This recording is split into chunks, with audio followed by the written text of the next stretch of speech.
அனைத்துலக உயிரோடை தமிழ் வானொலி மற்றும் இலக்கு மின்னிதழ் நேயர்களுக்கு வணக்கம். இன்றைய இந்த நேர்காணல் ஒரு அரசியல் களமாக நாங்கள் எடுத்துக்கொள்வோம். எங்களுடன் திருமிகு நிஷா பீரிஸ் அவர்கள் இணைந்துள்ளார்கள். வணக்கம் நிஷா. வணக்கம் அண்ணா. வணக்கம் நேயர்கள் அனைவருக்கும். நீங்கள் தற்பொழுது கட்டார் தோஹாவிலே ஒரு கான்ஃபரன்ஸ் கருத்தரங்கொண்டிலே கலந்துள்ளீர்கள். அதாவது சமூக மேம்பாட்டுக்கான 2வது உலக உச்சி மாநாடு இப்பொழுது அங்கு நடைபெற்று கொண்டிருக்க 4ஆம் தேதியிலிருந்து 6ஆம் தேதி இன்றுடன் அந்த மாநாடு முடிகின்றது. நீங்கள் இந்த மாநாட்டிலே கலந்து கொண்டிருக்கின்றீர்கள். பல நாட்டிலிருந்து பல பிரமுகர்கள் அங்கு வந்திருந்தார்கள். இந்த மாநாட்டில் கலந்து கொள்வதற்கான முக்கிய நோக்கம் என்ன? இந்த மாநாட்டில் கலந்து கொண்டதால் ஈழத்தமிழர்களுக்கு இதில் ஏதாவது பிரயோசனம் இருக்கின்றதா?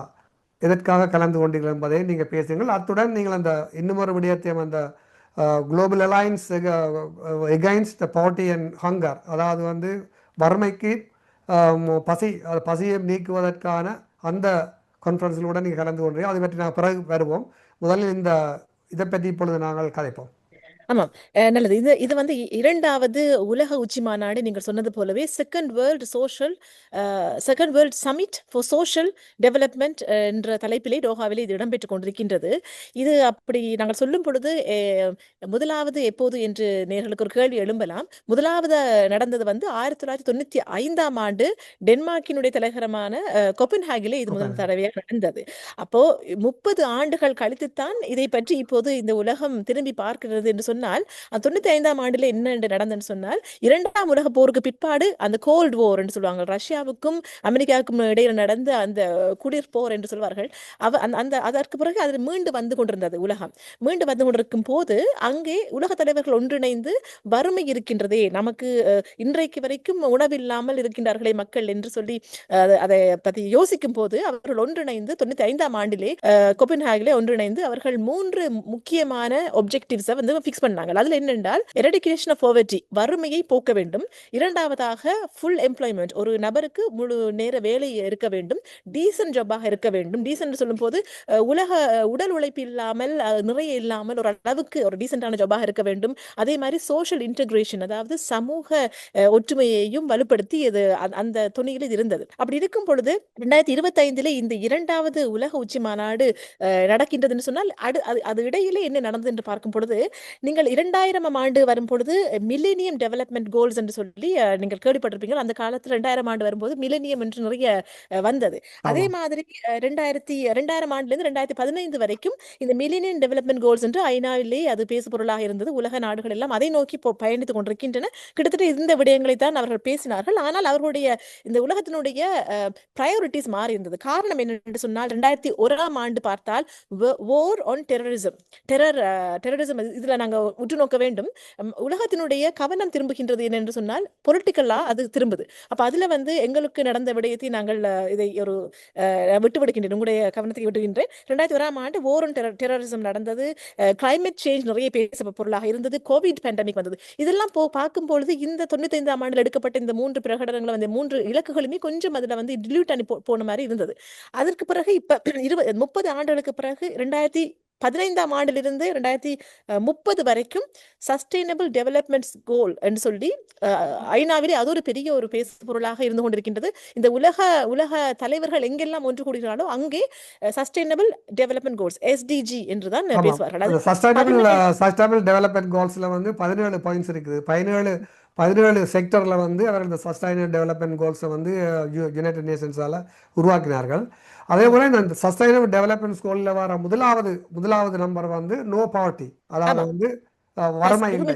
2வது ஜீரோ ஹங்கர், பசி அகற்றுறது, பசி இல்லாமல் இருக்க வேணும். அப்ப கலந்து கொண்ட மாநாடு மிக ஒரு முக்கியமான விடயத்தை. ஆமாம், இந்த முதலாவது SDG 1 SDG 2 வைத்துத்தான் இந்த மாநாடு நிகழ்த்தப்பட்டு கொண்டிருக்கின்றது. அப்ப நீங்க அதில் பார்க்க SDG 3 good health, SDG 4 good education, clean water இருக்கும்போது SDG 16 தான் piece justice and strong institution என்று சொல்லி இருக்குது. அதாவது சமாதானம், நீதி என்று சொல்லும்போது அந்த எஸ்டிஜி 16க்குள் நாங்கள் நிறைய வேலைகளை நாங்கள் செய்யக்கூடியதாக இருந்தாலும் ஒரு எனக்கு இங்க இருக்கும்போது எனக்கு அடிக்கடி வந்த ஒரு ஒரு ஒரு எண்ணம், சுப்பிரமணிய பாரதியார் அவருடைய தமிழன், அந்த பெருமை மிகு தமிழனுடைய ஒரு வார்த்தை என்று சொன்னால், தனியொரு மனிதனுக்கு உணவு இல்லை எனில் ஜெகத்தினை அழித்திடுவோம் ஜெகத்தினை என்று அழித்திருவோம். ஆமாம். அப்படி அந்த இடத்துல இருந்து கொண்டு நாங்க பார்க்கும் பொழுது இந்த நாங்க எங்களுடைய முன்னோர்கள் அன்றே சொன்ன தமிழன் அன்றே சொன்ன விடயத்தை இன்று இந்த உலகம் இப்போது நின்று திரும்பி பார்க்கிறது. இவ்வளத்தையும் சொல்றோமே, நிலாவை நாங்கள் ஆக்கிரமிப்பு செய்ய போகிறோம், மாசை நாங்க பிடிக்க போகிறோம், இவ்வளவு சொல்றோம். நாங்கள் இன்றைக்கும் வரைக்கும் ஒரு குழந்தை பிள்ளை அம்மாட்ட போய் அம்மா எனக்கு தூக்கம் வருதில்லை, எனக்கு பசிக்குது என்று சொல்லும் போது அது எவ்வளவு தூரத்துக்கு சொல்லும் போது எனக்கு மிகவும் கஷ்டமா இருக்குது. இந்த வார்த்தைகளை சொல்லித்தான் அலெனா பேர்போக் அவர்கள் வந்து இந்த ஓப்பனிங் மெசேஜை சொல்லியிருந்தாங்க. அவர் யாருன்னு சொன்னால் 80வது கூட்டத்தொடர் நியூயோர்க்கிலே நடந்தது. நீங்கள் பார்த்திருப்பீர்கள். அங்கே முதலாவது தடவையாக எங்க இலங்கையினுடைய பிரதமரும் ஜனாதிபதியும் அனுரகுமார திசாநாயக்க அவர் சென்று அங்கே உரை நிகழ்த்தியிருந்தார். அவருடைய முதலாவது உரை அங்கே ஒரு பிளாட்ஃபார்ம் நிகழ்த்தியிருந்தார். அதில் அந்த கூட்டத்தை நடத்தின அதே தலைவிதான் இங்கேயும் அவர் ஜெர்மன் டிப்ளமேட்டாக இருக்கின்றார். அதே மாதிரி ஜெர்மனுடைய ஒரு முக்கியமான ஒரு நபராக இருக்கு. அவர் தான் இந்த கூட்டத்தையும் நடத்தி வந்தார். அவர் சொல்லும் போது கடைசியாக இன்று முடிக்கும் போது கூட இது முடிவல்ல, இதுதான் ஆரம்பம், இங்கிருந்து நாங்கள் சிந்திக்க வேண்டும் என்றெல்லாம் அவருடைய உரை இருந்தது. அப்ப இந்த சஸ்டைனபிள் டெவலப்மெண்ட் கோல் வறுமையின்மை, பசியின்மையை வைத்து இங்கே பேசப்பட்டு கொண்டிருக்கின்றது. இருப்பினும் இங்கே கலந்து கொண்ட நிறைய உலக தலைவர்கள் பேசியிருந்தார்கள். அவர்கள் தங்களுடைய நாட்டை முன்னிறுத்தி பேசியிருந்த போதும் நிறைய என்ஜிஓஸ், அதாவது நான் கவர்மெண்ட் அரசு சார்பற்ற நிறுவனங்கள் என்னை போலவே வந்திருந்தார்கள். இங்கே நிறைய அரசு நிறுவனங்கள் வந்திருந்தாலும் ஈழத்தமிழர்களுடைய பங்களிப்பு மிகவும் குறைவு, அறவே இல்லை என்று சொல்லி நான் வந்திருக்காட்டி யாரும் வந்திருக்க மாட்டார்கள் என்று சொல்ல வேண்டும். நீங்கள் ஈழத்தமிழர் சார்பாக இருக்கலாம், சரி, ஒட்டுமொத்தமாக தமிழினத்தை பொறுத்த நீங்களான ஒரு தமிழிச்சி அங்கு கலந்து கொண்டீர்களா? உண்மையா பார்க்க போனா தமிழர்கள் வந்திருந்தார்கள். அதாவது தலித் பிரச்சனை, மைனாரிட்டி பிரச்சனையை எடுத்துரைப்பதற்காக அங்கே ஒரு 4 பாதிரியார்கள் அங்கிருந்து வந்திருந்தார்கள். அவர்கள் வேற அமைப்பினூடாக வந்திருக்கும் போது அவர்களுடைய அந்த மண்டேட், அவர்கள் பேசக்கூடிய விடயங்கள் மிகவும் அந்த வட்டத்துக்குள்ளே இருக்கும். ஆனால் ஈழத்தமிழர்களுக்கு அங்கே நடந்து கொண்டிருக்கின்றது நில அபகரிப்பு அல்லது அங்கே நடந்து கொண்டிருக்கின்ற சோஷியல் டெவலப்மெண்ட் என்ற பேரிலே நீங்கள் சொல்லுகின்ற இந்த சோஷியல் டெவலப்மெண்ட் கலைக்கிறீர்கள், அந்த பேரிலே அங்கே இலங்கையிலே தொடர்ந்து இங்கே நடந்து கொண்டிருப்பது நில அபகரிப்பும். எங்களை வறுமையின்மையை பற்றி பேசித்தான் இந்த சோஷியல் டெவலப்மெண்ட் நடக்குதுன்னு சொன்னா, இந்த வறுமையின்மை போக்குவதற்காக நீங்க என்ன செய்வீங்க? அங்க இருக்கிற காற்றாலைகளை வந்து நீங்க மன்னார்ல இன்ஸ்டால் பண்ணிட்டு அங்க அதனால பாதிக்கப்படுற மக்கள் அங்கே மண் அகழ்வு நடந்து கொண்டிருக்கின்றது. இதுவா சோஷியல் டெவலப்மெண்ட்? இப்படியா எங்களுடைய வறுமையை நீங்க போக்க போறீங்க என்று பேசுவதற்கு ஈழத்தமிழர்கள் இங்க இருக்க வேண்டும். அது நாங்கள் தவறி இருக்கிறோம். இந்த social world summit for social development நாங்கள் தவறி இருக்கின்றோம். நான் என்னுடைய ஒரு என்ன சொல்றது, ஒரு கண்டிப்பாக நான் வந்து ஆக வேண்டும். இங்கே எப்படி இலங்கை தன்னை நியாயப்படுத்த போகின்றது என்று நான் பார்க்க வேண்டும் என்று வந்தேன். ஆனால் இலங்கையை என்னால் காண முடியவில்லை. கண்டிப்பாக அவர் வந்து நீங்கள் இந்த மாநாட்டிலே ஒரு பார்வையாளராகத்தான் சென்றிருக்கின்றீர்கள். அங்கு உள்ள பிரமுகர்களை சந்தித்து பேசக்கூடிய வாய்ப்பு உங்களுக்கு அமைந்ததா? ஆமா, அந்த வாய்ப்புகளை நான் ஏற்படுத்திக் கொண்டேன். அதாவது முக்கியமாக இங்கே அந்த முதலாவது 2வது நாட்களிலே வந்து ஆண்டனியோ குட்டாரஸ் அவர்கள் வந்திருந்தார். அவர் ஐக்கிய நாடுகளுடைய தலைவராக வந்திருந்தார். அவர் பேசும்போது 700 மில்லியன் பீப்புள் இங்கே வந்து அதாவது உலகத்தினுடைய 9% மக்கள் மிகவும் வறுமையில் எக்ஸ்ட்ரீம் பாவர்ட்டியில் வாழ்றாங்க என்று சொல்லியிருந்தார். அவரை நான் நேரடியாக சந்திக்க முடியவில்லை. ஆனால் அவருடைய ஸ்பீச்சை நான் பார்த்தேன். அதே மாதிரி நிறைய தலைவர்கள் இங்கே வந்திருந்தார்கள். அவர்களிடம் என்னுடைய இந்த அழைப்பை இந்த அப்பீலை கொடுக்கக்கூடியதாக இருந்தது. ACTF, association cultural Tamil en France என்கின்ற வளமையாக நான் ஐநாவில் ஜெனீவாவில் கலந்து கொள்கின்ற அதே அமைப்பின் ஊடாக நிறைய வேறு அமைப்புகளும் இதில் கோசைன் பண்ணி இதை நாங்கள் கொடுக்கக்கூடிய அதில் என்னென்னா appeal for social development and implementation of a programme of action for the Tamil Eelam under Sri Lankan occupation and for the demilitarisation of Tamil Eelam. தமிழீழ நிலப்பரப்பு ஒக்குபைடு டெரிட்டரிஸாக நாங்கள் இருக்கிறோம். அதாவது எப்படி பலஸ்தீன் வந்து தன்னை ஒக்குபைடு டெரிட்டரிஸ் ஆஃப் பலஸ்தீன் என்று சொல்கிறோம், அதே போலவே நாங்கள் எங்களை occupied territories of Tamil Eelam by Sri Lanka என்ற பதத்தை நாங்கள் கடந்த காலமாக பாவித்து வருகின்றோம். அந்த வார்த்தை பதங்களை போட்டு 8 பக்கம் கொண்ட இந்த அறிக்கையை நாங்கள் கொடுத்திருந்தோம். யாரிடம் என்று சொன்னால் இங்கே உலகத்தினுடைய பெரிய பெரிய லீடர்ஸ், எக்ஸாம்பிள் நான் செலக்ட் பண்ணி போய் சந்திச்ச லீடர்ஸ்ன்னு சொல்லும் போது மொண்டெனிக்ரோவினுடைய பிரசிடென்ட், அவர் ஒரு இங்கே நிறைய மீட்டிங் நடந்தது. இருக்கின்றார்கள். மலாவியினுடைய ஃபாரின் மினிஸ்டர், மற்றும் வந்து யூகேயும் யூகே, சந்திக்கக்கூடியதாக இருந்தது. ஜெர்மனி அவர்கள் எல்லாம் எங்களுக்கு கோ குரூப். கனடா, அவர்களும் கனடா. கனடா சந்திக்கக்கூடியது வந்து. ஆனால் இப்ப நான் இங்க வந்து ஐநா சபையினுடைய மனித உரிமை அவையிலே அந்த பிரதிநிதிகள் அல்லது அந்த அதாவது அங்கே அந்த கேபிட்டல்ல இருந்து வரக்கூடிய விடயங்களை வாசித்து அளிக்கக்கூடிய எம்பசடர்ஸ் வந்திருப்பாங்க. இங்க வந்து டைரக்டா அந்த ஃபாரின் மினிஸ்டர் அல்லது அவங்க cabinet and even president, even மாண்டெனிக்ரோட பிரசிடென்ட் டைரக்டா சந்திக்கக்கூடிய மாதிரி எனக்கு இருந்தது. அவர்களிடம் கேட்டிருந்தேன், ஏன் தமிழர்கள் என்ற வார்த்தை பதத்தை நீங்கள் சொல்ல மறுக்கின்றீர்கள் என்ற அந்த விடயத்தை டைரக்டா அந்த நாட்டினுடைய தலைவரிடமே பேசக்கூடிய வாய்ப்பு எனக்கு மிக ம். நெருக்கமாக கிடைத்திருந்தது. அது ஒரு பெரிய ஒரு வாய்ப்பாக நான் கருதுகின்றேன். சில பேர் அது முக்கியமாக மலாவியினுடைய மினிஸ்டர்ஸ் வந்து ஃபாரின் மினிஸ்டர் அதை உன்னிப்பாக கவனித்தார். அவர்களுடைய முக்கியமாக ஆப்பிரிக்கன் யூனியன் கமிஷனரை சந்தித்தேன். ஒரு பெண்ணாக இருந்தார். எனவே ஈஸியாக எங்களோட பெண்கள் இதெல்லாம் கூட கூட பாதிக்கப்படுறாங்க. அங்க செம்மணியில புதைக்குடிகள் வந்து கொண்டிருக்குது. தொடர்ந்தும் அந்த பெண்களுடைய குரலாக நாங்க உங்ககிட்ட வந்து நிக்கிறேன் என்று சொல்லும்போது அதை அவர் ரிசீவ் பண்ணாங்க. எனவே இனி இதோட முடியாது. ஒரு 5 நிமிஷம் அவங்களோட பேசுறதோட எங்களுக்கு ஒரு சொல்யூஷன் கிடைக்க போகுது. ஆனா இது தொடர்ந்து இந்த நெட்வொர்க்கிங் செய்யறதுக்கு எனக்கு மிகவும் இலகுவாக இருந்தது. பொஸ்கோ மனிதாஸ் ஆஃப் கோர்ஸ் எனக்கு நிழலாக தொடர்ந்து இருந்து கொண்டே இருக்கின்றார்.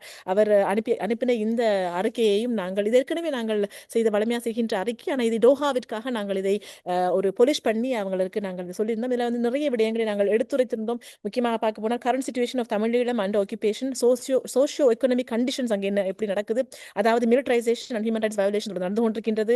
அதில் செம்மணி பற்றி சொல்றது ஹை செக்யூரிட்டி ஜோன் இன்றைக்கு வரைக்கும் இருக்கிறது. ஒரு 4 தமிழர்களுக்கு ஒரு இராணுவம் என்ற அடிப்படையில் இன்றைக்கு வரைக்கும் அது மிலிட்டரைசேஷன், ஹெவி மிலிட்டரைசேஷன் நடந்து கொண்டிருக்கின்றது என்று சொல்லிக்கொண்டு கல்ச்சுரல் அண்ட் லிங்குவிஸ்டிக் மாடுலைசேஷன் அங்கே நடந்து கொண்டிருக்குது. அது புத்திஸ்ட் மொனிமெண்ட்ஸ் இரவோடு இரவாக அங்கே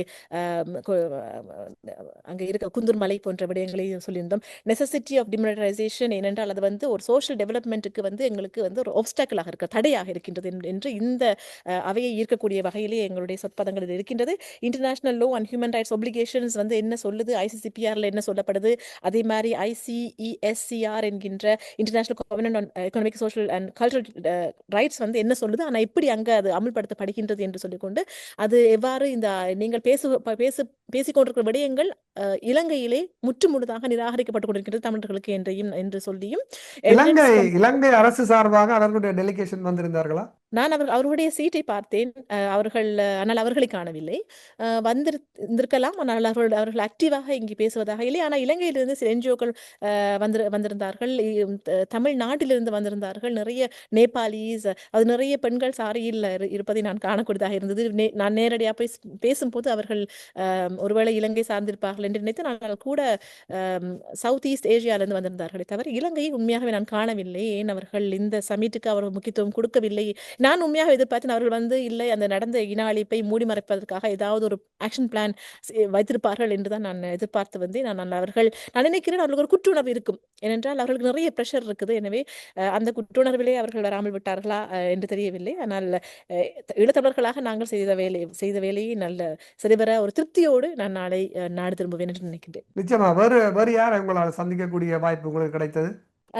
முக்கியமாக ஆப்பிரிக்கன் யூனியன் சார்ந்த அந்த கமிஷனரை சந்தித்து நான் அதே சமயம் இதில் பார்க்கும் பொழுது இன்னும் ஒரு கேள்வியை நான் இதில் முன்வைக்கலாம் நினைக்கிறேன். என்னன்னு சொன்னால் இந்த கான்ஃபரன்ஸ் இந்த கருத்தரங்கினுடைய முக்கிய கருப்பொருளாக இருந்தது வந்து ஒன்று பவர்ட்டி இல்லாதது, மற்றது ஹங்கர், பசியை போக்குறது, வறுமையை போக்குறது.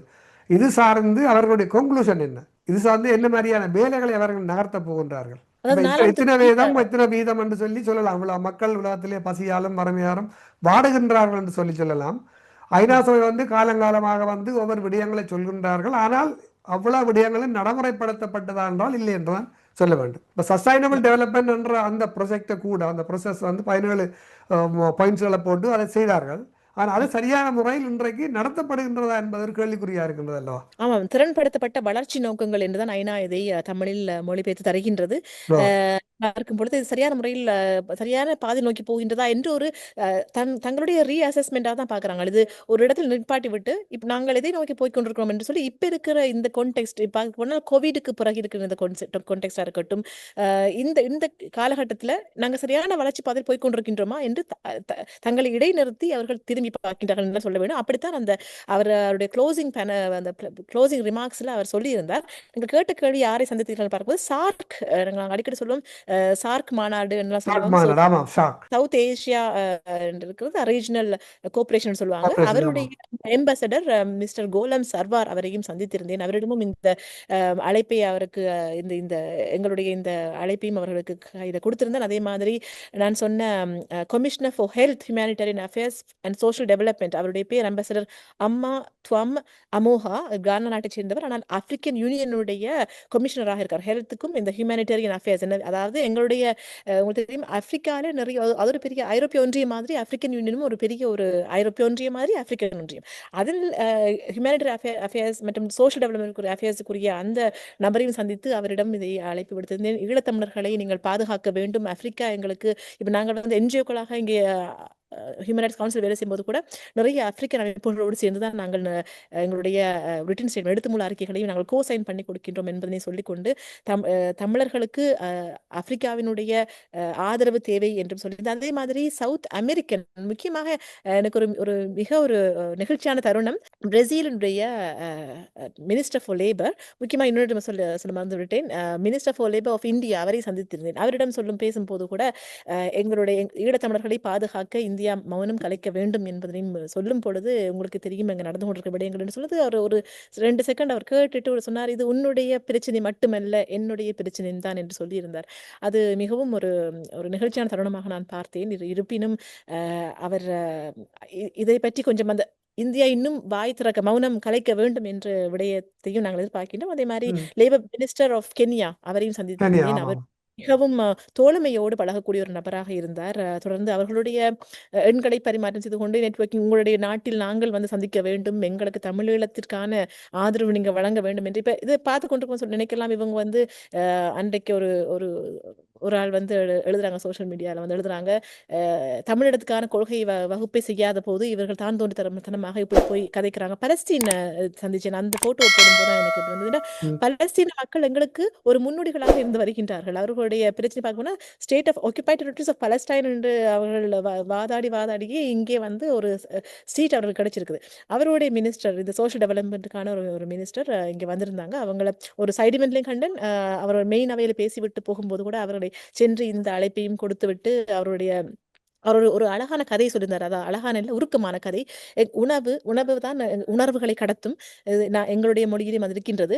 மேசையில் அம்மா பிள்ளைகள் இருப்பார்கள், அம்மா அந்த அவங்களுடைய ரொட்டியை சுட்டு கொண்டு தருவாங்க. அப்படி இருக்கும்போது பொம் விழுந்தது, ரொட்டியையும் காணவில்லை, மேசையையும் காணவில்லை, அம்மாவையும் காணவில்லை, பிள்ளையையும் காணவில்லை என்றெல்லாம் சொல்லி காசாவில் நடந்து கொண்டிருக்கிற இனாலிப்பை பற்றி சொல்லும் பொழுது அதற்கு பிறகு நான் போய் கதைக்கும் போது நான் சொன்னேன், நீங்க சொன்ன அதே விஷயம் எங்களுக்கும் நடந்தது. 50களில் நடந்தது, 80களில் நடந்தது, 90களில் நடந்தது, 2009 நடந்தது.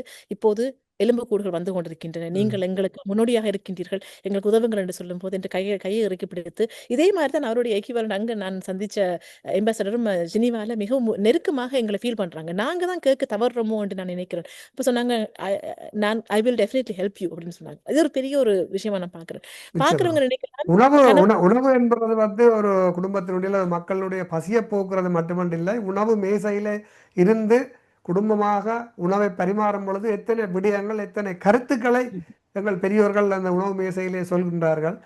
பல அரசியலில் கூட பெரிய அளவிலே உணவு மேசையில் தான் மாற்றப்படுகின்றது. இப்போ உணவு என்பது வந்து பசிக்கு மட்டுமல்ல, வேறு வேறு விடயங்களுக்கு உணவு வந்து ஒரு மிக முக்கியமான விடயமாக தான் இருக்கின்றது இல்லையா? அந்த அந்த விடயங்களை பற்றி பேசும் பொழுது மிகவும் நெருக்கமாக பேசக்கூடியதாக இருந்தது. இந்த உலக லீடர்ஸ்ன்னு சொல்லும் போது அந்த முக்கியமா நீங்க சொல்லும் மாதிரி அந்த ஒரு ஒரு அதாவது இந்த மாநாடு நடந்து கொண்டிருக்க அதே சமயம் ஒரு பெரிய ஒரு இடம், இங்கே நிறைய பக்கறை நிகழ்வுகளும் ஐநாவில் அங்கே ஜெனீவாவில் எப்படி நடக்கின்றது அதே போலவே இங்கே பக்கறை நிகழ்வு நடந்து கொண்டிருந்த போது வெவ்வேறு பக்கறை நிகழ்வுகளிலே வந்து global alliance against poverty and hunger என்று இருக்கக்கூடிய ஒரு அமைப்பு, அது உலகளாவிய அமைப்பு, அது ஃபர்ஸ்ட் லீடர்ஸ் மீட்டிங் என்று சொல்லி, அதாவது உலகத்தில் இருக்கிற மிகப்பெரிய தலைவர்கள் அந்த அந்த கூட்டத்தை கொண்டு நடத்தினவரை வந்து பிரேசிலியன் மினிஸ்டர் தான். அவர் எல்லாம் வந்து இப்போ அவங்க பிரேசில எடுத்துக்கொண்டால் லுலு என்கின்ற இருக்கின்றவர் தான் பிரசிடண்டா இருக்கு. அவர் வந்து ம். ஜெயிலில் இருந்த போது கூட நாங்கள் பொஸ்கோவை நான் சொன்ன போது பொஸ்கோ சொல்லியிருந்தார், அவரிடம் சொல்லு லுலு வந்து ஜெயிலில் இருக்கும் போது எங்களுடைய நெட்வொர்க் அவருடைய விடுதலைக்காக நாங்கள் பாடுபட்டோம் என்று சொல்லி சொல்லும்போது நான் அதை அவரிடம் எடுத்து கூறியிருந்தேன். பொஸ்கோவினுடைய கைதை பற்றியும் சொல்லியிருந்தேன். எனவே என்னால் முடிந்த வரைக்கும் எங்களுக்கு நடந்து கொண்டிருக்கின்ற இன அழிப்பையும் எங்களுடைய போராட்டத்தை அதாவது எங்கள் போராட்டம் இல்லாமல் செய்யக்கூடிய விடயங்களையும் இங்கே எடுத்து உரைத்து வருகின்றோம். ஜெர்மன் எம்பசடரோடு ஒரு மிக நெருக்கமான ஒரு சங்கடமான தருணம். அவர்தான் ஜெர்மனுடைய எம்பசடர் அறியாமல் அவரிடமே சென்று அவரோட ஸ்டாஃபோடு எனக்கு இப்போ படம் எடுக்க சொல்லும்போது இப்படியான சின்ன சின்ன நட்புறவுகள் அவர் வந்து தோளில் தட்டிட்டு உனக்காக நான் படம் எடுக்கின்றேன், உனக்காக நான் வேலை செய்ய சொல்லும்போது, ஐயோ நான் உங்களை கஷ்டப்படுத்திட்டு நீங்க தான் எம்பசடர் தெரியாது நான் நினைச்சேன். அடிக்கடி நாங்கள் காண்றது அவருடைய பிஏ தான் டிரெக்டா. என்ன ஜெனிவால நான் காண்றது அவரோட பிஏ தான். இங்க தான் டிரெக்டா எம்பசடர் காணக்கூடியதா இருந்தது. அப்ப அந்த தருணம் அவர் வந்து உண்மையாவே தோளில் தட்டி ஒரு ஏஜான ஒரு லேடி. ஸோ இனி நான் அங்க காணும்போது ஜெனிவால காணும்போதோ ஒரு நட்பு பாராட்டக்கூடியதாக இருந்தது. அதே மாதிரி நான் முதல் நாள் கொடுத்த இந்த அறிக்கையை அடுத்த நாள் ஜெர்மனை காணும்போது உரிய இடத்துல சென்றிருந்து அவங்க நான் திருப்பி அவங்கள்ட்ட போய் கதைக்கும் போது நேற்று என்னுடைய டீம் எனக்கு தந்தாங்க. நாங்க அதை பற்றி யோசிக்கிறோம் சொல்லும்போது உண்மையாகவே ரிசெப்டிவா இருக்கிறாங்க என்று தான் நான் நினைக்கிறேன். நாங்க எப்பவுமே நெகட்டிவா இந்த உலகத்தை அணுகுறோமோ என்று எனக்கு ஒரு பயமா இருக்குது. நாங்க இந்த ஐநா தான் எங்களுக்கு இப்படி செய்தது, இவங்க ஏன் இப்படி எங்களை பாராமுகமா இருக்கிறாங்க என்று சொல்றதுக்கு முதலாக நாங்க என்ன எஃபர்ட் எடுக்கிறோம் இந்த உலகத்திட்ட போய் கேட்கறதுக்கு என்றதை நாங்க வந்து யோசிக்க வேண்டும். இங்க வந்து நிறைய ஸ்காட்லாந்துல இருந்து யாராவது ராஜேந்திரிகள் வந்திருந்தார்களா? அது நான் கவனிக்கல. உண்மையா பார்க்க போனா ஜெனீவால ஸ்கொட்லாந்து சம்பந்தமான செலிப்ரேஷன் அதுல கலந்து கொண்டேன் நான். ஆனா அதே சமயம் இங்கே ஸ்கொட்லாந்து இருக்கையில நான் யூகேனுடைய பிரதிநிதிகள் வந்திருந்தார்கள். ஆர்மேனியா இன்னும் 2 விடயம் நடந்தது. ரவுண்ட் டேபிள் 2 நடந்தது. அதுல முதலாவது ரவுண்ட் டேபிள் வந்து ஸ்ட்ரென்த்னிங் அது முதல் 4ஆம் தேதி நடந்திருந்தது என்று நினைக்கிறேன். அதுல எப்படி என்று சொன்னால் அதனுடைய தலைப்பு strengthening and the 3 pillars of social development, poverty eradication, full and productive employment and decent work for all and social inclusion. அதாவது கோப்பன்ஹேக் மாநாட்டில் நடந்த அந்த விடயத்தை நாங்க அந்த 3 பில்லர்ஸ் அந்த 3 தூண்களையும் ஸ்ட்ரென்தன் பண்ணணும் அப்படின்னு சொல்லி இந்த ரவுண்ட் டேபிள் அந்த ரவுண்ட் டேபிள்ல முக்கியமாக நாடுகள் கலந்து கொண்டன. இதுல தான் பிரசிடென்ட் ஆஃப் மொன்டினிக்ரோ இதுல வந்து ஜாக்கோவ் மிலாட்டோவிக் அவர்கள் கலந்து கொண்டார். அவரைத்தான் சந்தித்து பேசக்கூடிய வாய்ப்பு எனக்கு கிடைத்தது. இதுல வந்து கிர்கிஸ்தானுடைய மினிஸ்டரும் வந்திருந்தாராமாம். அதே மாதிரி இதுல வந்து former permanent representative of Chile அவர்களும் வந்திருந்தார். யுஎன்னுடைய இது மற்றது மாடரேட்டராக இருந்தவர் வந்து இன்டர்நேஷனல் லேபர் ஆர்கனைசேஷனுடைய டைரக்டர் ஜெனரல் வந்திருந்தார். அப்படி முக்கியமான நபர்கள் கிங்டம் ஆஃப் நெதர்லாண்ட்ஸ்ல இருந்து வந்திருந்தவர் வந்து மினிஸ்டர் ஆஃப் சோஷியல் அஃபேர்ஸ் வந்திருந்தார். அதே சமயம் minister of social affairs and housing சுரினாம்ல இருந்து கலந்து கொண்டு அவர்கள் எல்லாம் தங்களுடைய நாட்டை பற்றி பேசும்போதோ அல்லது தங்களுடைய நட்பு நாடுகளை பற்றி பேசும்போதோ எங்களுக்கு ஏதோ தமிழர்களை பற்றியே பேசுகிறார்கள்.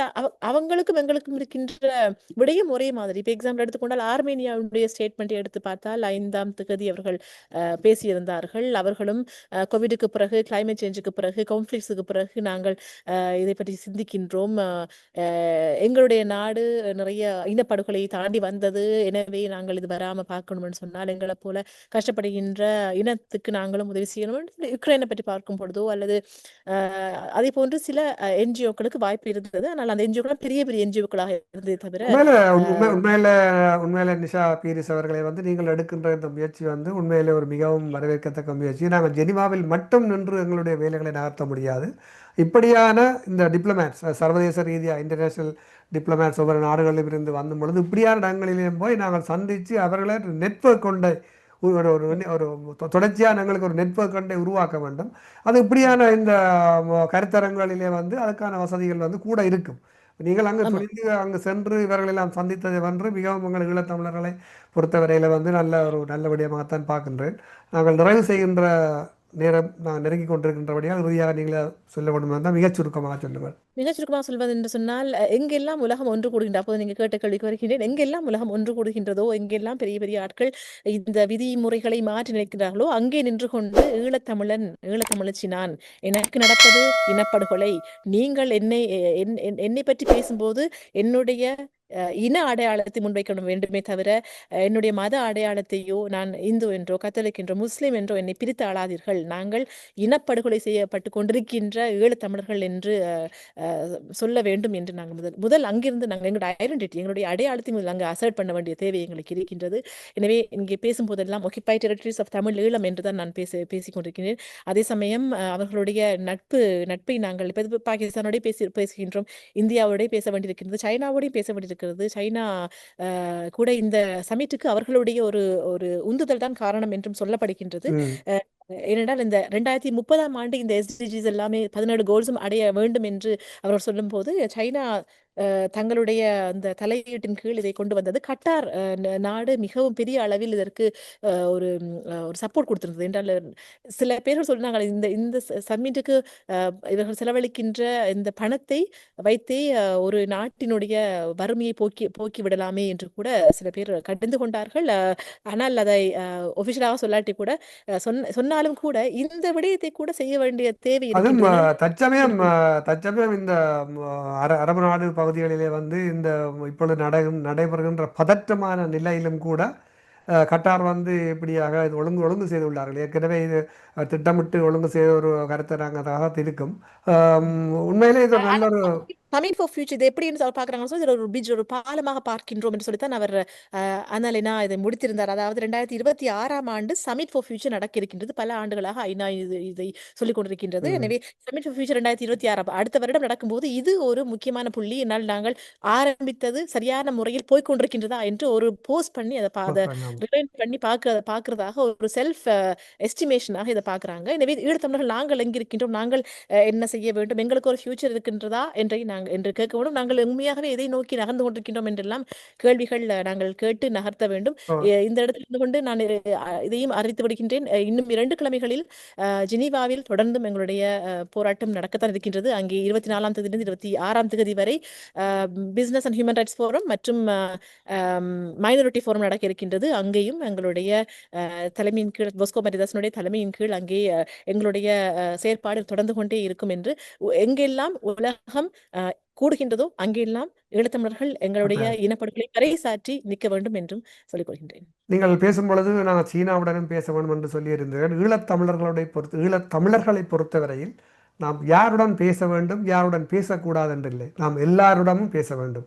எல்லோரையும் எங்கள் நண்பர்களாக நாங்கள் அவர்களை எங்கள் பக்கம் வரவழைத்துக் கொண்டு எங்களுடைய அரசியல் அபிலாசைகளை நாங்கள் பூர்த்தி செய்வதற்கு நாங்கள் எங்களுடைய இலக்கை அடைவதற்கு யாரெல்லாம் நாங்கள் பேச வேண்டுமோ அவர்கள் எல்லோரிடமும் பேச வேண்டும். நன்றி திருமிகு நிஷா பீரிஸ் அவர்களே. நீங்கள் தற்பொழுது கட்டார் தோஹாவிலிருந்து இப்பொழுது அங்கே நான் நினைக்கிறேன் 8 மணி 45 நிமிடங்கள் என்று நினைக்கின்றேன். இந்த நேரத்திலும் நீங்கள் அங்கிருந்து எங்களுடன் கலந்து கொண்டு இந்த சமூக மேம்பாட்டுக்கான உலக 2வது இந்த கருத்தரங்கிலே நீங்கள் கலந்து கொண்டிருக்கின்றீர்கள். மிக்க நன்றி. உங்கள் நேரத்தை ஒதுக்கி எங்களுடன் உங்களுடைய கருத்துக்களை பரிமாறியேற்று உங்கள் பணி தொடரட்டும். இயலுமான வரைக்கும் எல்லா நாடுகளோடையும் எல்லா ராஜதந்திரிகளோடும் உங்கள் உறவுகளை பேணி நமக்கான ஒரு விடியலுக்கு நீங்களும் ஒரு அங்கமாக, நீங்கள் மட்டும் செய்வதென்றில்லை, உலகத்திலே எத்தனையோ செயற்பாட்டாளர்கள் செய்கின்றார்கள். நீங்களும் அந்த பணியில் மிக முனைப்புடன் செயற்படுகின்றீர்கள். விட்டு கொடுக்காமல், களைக்காமல், சளைக்காமல் தொடர்ந்து உங்கள் வேலைகளை நீங்கள் தொடர்ந்து செய்ய வேண்டும் என்று கூறி எமது வானொலி சார்பாக நாங்கள் வாழ்த்துக்களை கூறி விடைபெறுகின்றோம். நன்றி. ILC மீடியாவுக்கு நன்றி. நாளைக்கு இங்கே இருக்கின்ற தமிழர்களையும் சந்திக்க இருக்கின்றேன், அவர்களிடமும் போய் சந்திக்க இருக்கின்றேன் என்று கூறிக்கொண்டு ILC மீடியாவுக்கும் உங்களுக்கு நன்றி சொல்லிக்கொண்டு விடைபெறுகின்றேன். நன்றி, வணக்கம். எமது பார்வையாளர்களுக்கு வணக்கம். மக்களின் குரலாய் ஓங்கி ஒலிக்கும் இலக்கு மின்னிதழ் மற்றும் உயிரோடை தமிழ் வானொலி ஆகிய இவ்விரு ஊடகங்களும் உங்களைப் போன்ற எமது நேயர்கள் நண்பர்களின் ஆதரவிலேயே இயங்கி வருகின்றன. மிக குறைந்த வளங்களுடன் பல இடர்கள் மற்றும் தடைகளை தாண்டி பயணிக்கும் எமது ஊடகங்களின் பணிகள் மேலும் வளர உங்களால் முடிந்த நிதியுதவியை வழங்கி இன்னும் காத்திரமான செயற்பாடுகளை முன்னெடுக்க உதவுமாறு மிகவும் பணிவன்புடன் வேண்டி நிற்கின்றோம். உங்கள் பங்களிப்பு உங்களின் உரிமை குரலாய் ஓங்கி ஒலிக்கும். நன்றி.